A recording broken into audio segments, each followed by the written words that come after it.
Hello guys and welcome to another lecture video. Today we're going to talk about accounting for not-for-profit organizations.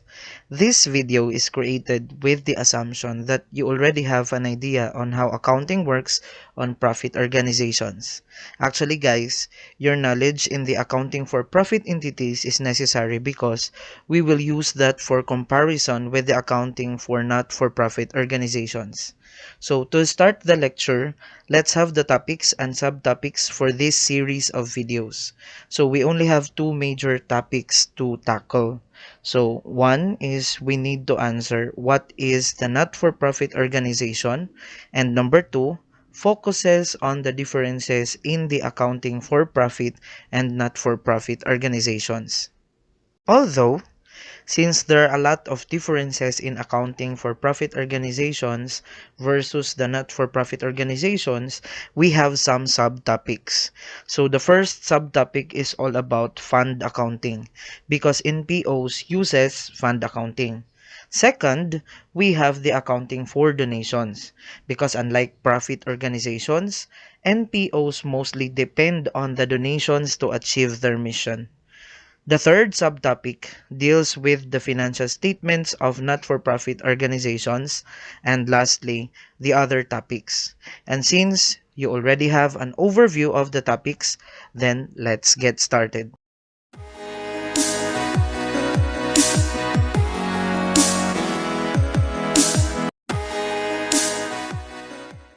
So first, what is a not-for-profit organization?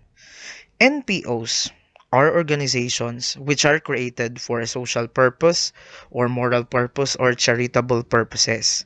So, unlike the profit organizations, NPOs are not created to maximize the owner's wealth by earning some profits and giving those profits back to its owners or investors.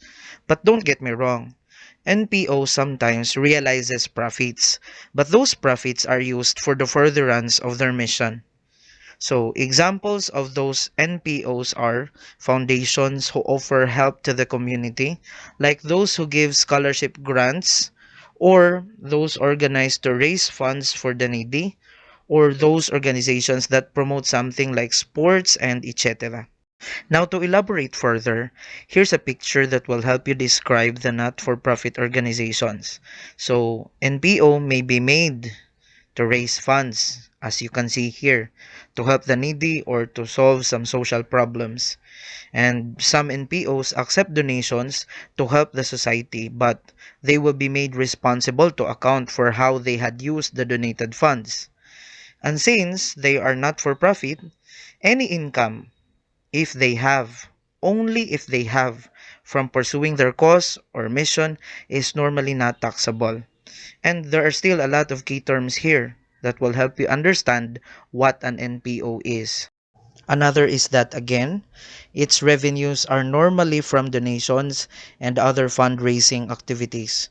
Well, you need to focus on this characteristic. Why?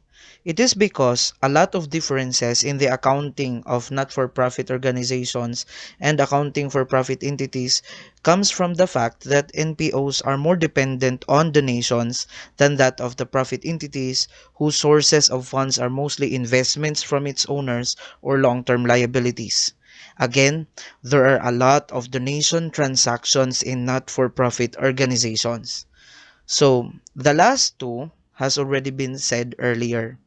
NPO's profit, if they have, are normally not taxable if such profits come from pursuing their mission or purpose of their creation, because such profits will just be used by the NPO for the furtherance of their mission, which is again related to helping the society.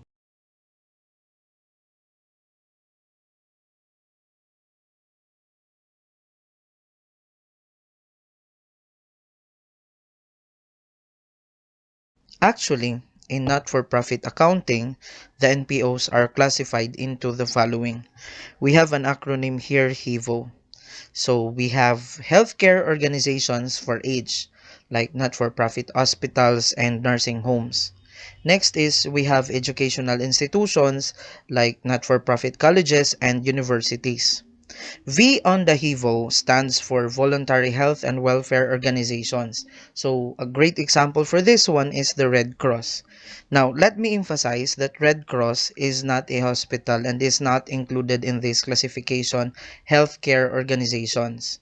So another example like Red Cross are like research institutes like Cancer Research Institutes and etc. And lastly, we have the others, like not-for-profit cemeteries or museums and other associations. So, why is the not-for-profit organizations classified into HEVO? It's because some NPOs have a unique mandatory requirement which is not found in other classification of not-for-profit organizations, and it will be highlighted on the next topic. So again, here are the key terms that will help you describe what a not-for-profit organization is. So with this, let's go back to the list of topics and we need to put a check on this first one. Now, it's time to focus on the differences on accounting for profit versus not-for-profit organizations. But that would still be next. So if you learned, please click like and subscribe and share it to others who need it. You can also comment on the comment section below. So see you on the next episode.